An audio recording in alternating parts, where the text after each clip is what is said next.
this is Ronke again. Love Talks with Ronke. You're welcome to today's episode. I'm so glad you could join me. Thank you so much. Today we'll talk about another thing about love. What do I want to talk about? I want to talk about the S-E-X word. What did I say? S-E-X. That is sex. And I love talking about sex.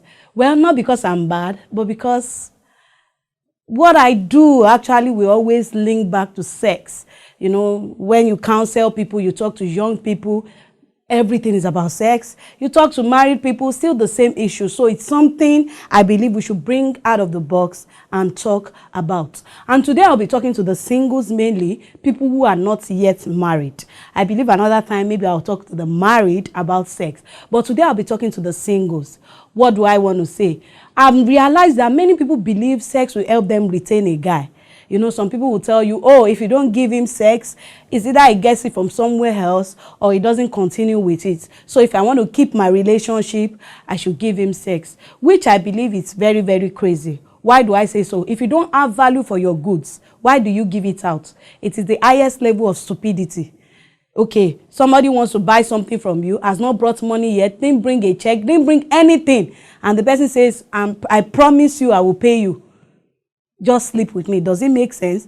So if he wants sex, he should be ready to give commitment. And what is that commitment? Not a stupid ring that says I'm engaged to you, or somebody that just says, you know, I will marry you, or maybe introducing you to your parents, introducing you to his parents, and he thinks it's now time to have sex. The commitment is what? Marriage. Marriage. That is the only commitment that assures somebody that he should get sex from you. You see, when you have sex before marriage, it reduces your self-esteem.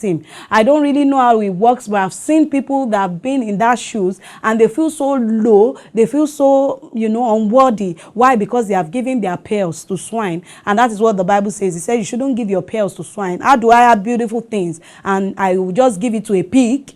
It doesn't make sense. So it reduces your self-esteem. You don't feel good about yourself. You don't feel you deserve something better. Sometimes some people have been trapped in unhealthy relationships because of sex. Because you see, when sex is involved, it's harder to, you know, break it when it's not working and you're like, oh, something is at stake here. So how do we do it? Then another thing about that sex does to a relationship, it makes it non-existent and totally about sex. You cannot plan, you cannot discuss, you cannot do any other thing because all you think of is sex. So when the guy comes to visit you, his end point is that, okay, before I go home, I must have sex. So he has planned it that, okay, when I come, I'll tell her she's beautiful, I will touch her shoulder, and you don't have any plan for the future, which is not good. A relationship is a time for you to plan, to know, okay, what do I want to do with life? What do we want to do? Okay, if we get married, how do we want to do things? How do we want to live? But when everything is about sex, then it doesn't make sense. Another thing it does is that it makes you lose your reasoning. You can't think well. Whether a guy or a girl, you just can't think well because all you want at that point in time is sex. And you see people use it even in marriage. You know, someone was saying that there is prostitution in marriage, and I asked the person, why did you say so? I said, okay, a husband and a wife, they are, you know, they're almost at the point. The husband is ready for action. And before the husband started, the wife will be like, that thing that you promised me. At that point, all the man wants is sex. So the man just tells her, okay, I will give you anything. You know, just let me do what I want to do. And the same way as a single, it affects your reasoning. Let me share a story with you. I believe it's a story many people know, but if you don't know it, you can go into the book of Judges and look for Samson. Read about Samson. You know, Samson was very crazy. The story was irritating to me because I wonder, okay, somebody told you, give me the secret of your strength. You understand? Tell me. And you didn't want to tell her, and you now lied to her.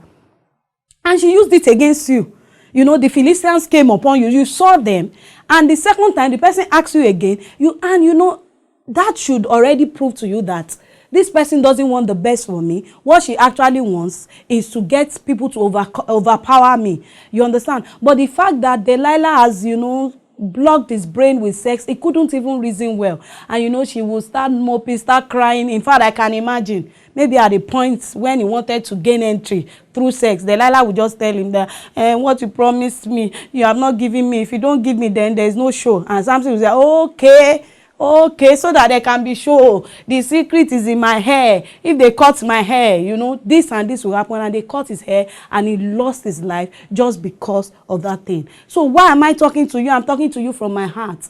And another last thing I will say is that the Bible says is wrong. The Bible says sex before marriage is wrong. The Bible says sex before marriage is wrong. And when you look through the Bible, God tells you about something. What he wants you to do is that he's careful about you, is thinking of you. When God gives you a rule, God says don't do this, it's because he loves you. He knows that when you do this, something else can come out of it. And have we seen different things that have come out of sex? When we hear of sexually transmitted diseases that could not be treated, so many issues that will come out of it, psychological diseases related to sex. And that is why God says, I want to protect you, I love you, and that's why I'm telling you, my son, my daughter, keep yourself until marriage. Wait until marriage. You see, when you get married, even if you want to have sex 20 times, you can, which I don't even think you would. Probably you will get to a stage you will even be tired of it, and probably at that time your spouse says, okay, let's have sex, and you're like, oh, I'm tired, I don't even have sex, and you know, and things like that. But what am I trying to say? The time is coming when you have it unlimited. You can enjoy it, and you know you are enjoying it with somebody you can trust, somebody that you can place your life in that person's hand, not just somebody that wants to treat you as trash, that just want to take something from you and leave you behind. So I think you have been able to get it. It's actually burning me, and I wish I can just transfer what I'm saying to you for you to understand that sex before marriage is wrong. Remember, sex will not help you retain a guy.